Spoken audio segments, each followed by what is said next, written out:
Good afternoon. I'm Moniza Klein here at the GBTA broadcast studio here in hot Dallas, Texas. And joining me today, all the way from Santiago, Chile, is Andreas Schek, who is the Vice President of Sales and Branding for LATAM Airlines. Andreas, welcome. Hello, thank you for having me here. Yes, great to see you again. And I understand you came by way of Los Angeles, so a little bit of a circuitous route, right? Yes, I went through with a LATAM flight to Los Angeles, and then I took a Delta flight, of course. Of course. From Los Angeles to Dallas. Which is great. Well, I just shared with you, I had the pleasure of flying LATAM in Chile in April, and it was wonderful service and a really good experience. So hats off to Yes, you we are guys. very proud of the premium service that we give to our customers. We are full service airline, so we are very I got to experience that. Hear your comments about that. Good, good. So recently, speaking of Delta and LATAM, recently you all announced a new partnership between LATAM and Delta Airlines. How is that going? And have you noticed an increase on routes between the U.S. and South America for corporate business travelers? It has been very exciting times for us in Delta.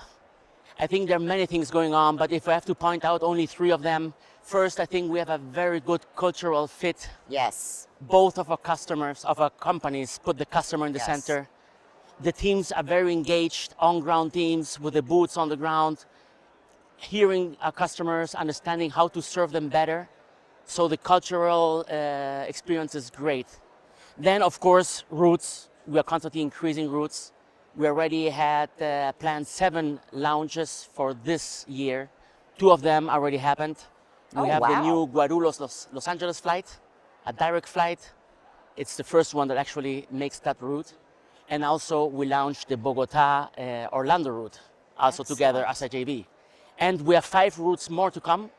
Some of them are, for example, Lima, Atlanta, and also the routes, we have also a route that is connecting Rio de Janeiro with JFK. Oh, wow. That's So a very real good long times. haul. Oh, yes. And also, besides that, we're also working on a seamless experience to our customers.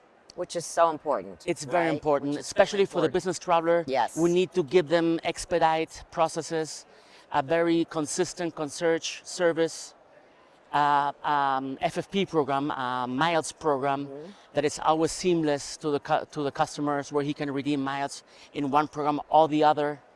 So it has been very exciting and challenging times to make all this work in such a short time. Right. Well, I think the more seamless that you make it, the better success you'll have, right? Which Exactly. is so important.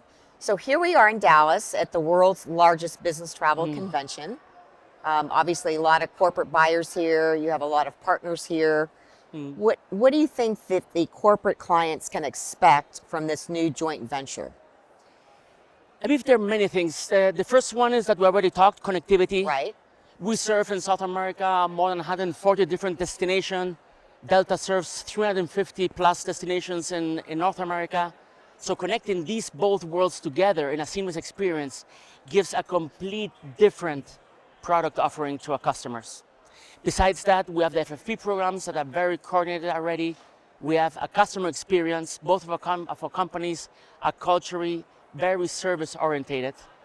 So that helps also a lot to get a consistent customer experience.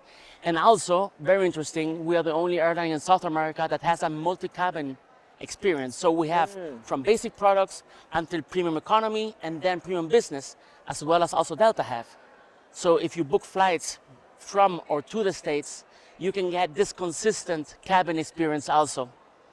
So for the final customer, it's going to be a very different way to connecting and to make their travel happen to South America. Excellent, excellent. So can you give us an update on your Let's Fly Neutral program? Tell me about that. Give us an update It's on a that. very interesting program that we have. We started this program 2 years ago, where we protect a very large area of Colombia.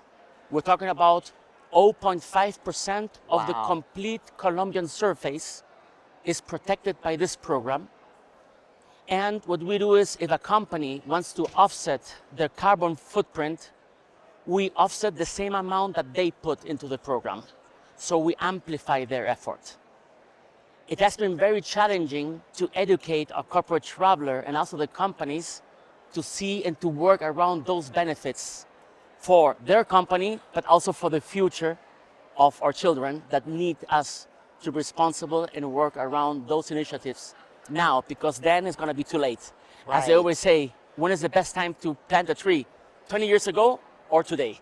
It's the second one. Right. So we have to go after that. And this program has been very successful. We're already compensating thousands of tons with the help of all our corporate ecosystem.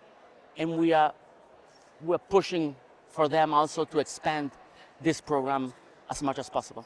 That is so great to hear. You know, sustainability is so important, especially when you look at the global emissions footprint that the travel industry has worldwide, right? So this is an area, I think you mentioned partners, you know, your corporate partners. It's an area where people can really collaborate and come together, right? Yes, and it's also So- not only about offsetting your carbon footprint, but also engaging local communities to work around that also. Because if you Right. invest that money in protecting South American spaces, you get entrepreneurship working, you get tourism working within the same area you're serving with your flights. The other way to do this would be just offsetting with carbon bonds or normal offset. Right. And for that, it's not that meaningful as you said, putting us together Right. in a common goal and making companies, people, communities understand that the carbon challenge that we have is from all of us. Right. It's not the travel It's not industry. one, right. It's not everybody. one. If we don't face it together and make these Yeah. kind of initiatives happen, it's going to be very difficult to get to carbon zero in the year 2050. That's our goal. Excellent. Well, Andreas, congratulations. It sounds like there's a lot of exciting things happening at LATAM. Yes, we're having Congratulations. a lot of excitement, a lot of fun, and tons of challenges for the future. And you're up for the challenge, right? Of course, as always. Well, thank you so much for spending a few minutes with me today. I really appreciate it. Great. Thank you you. very much for your time. I'm Monisa Klein here with Andreas Schek at the GBTA Broadcast Studio.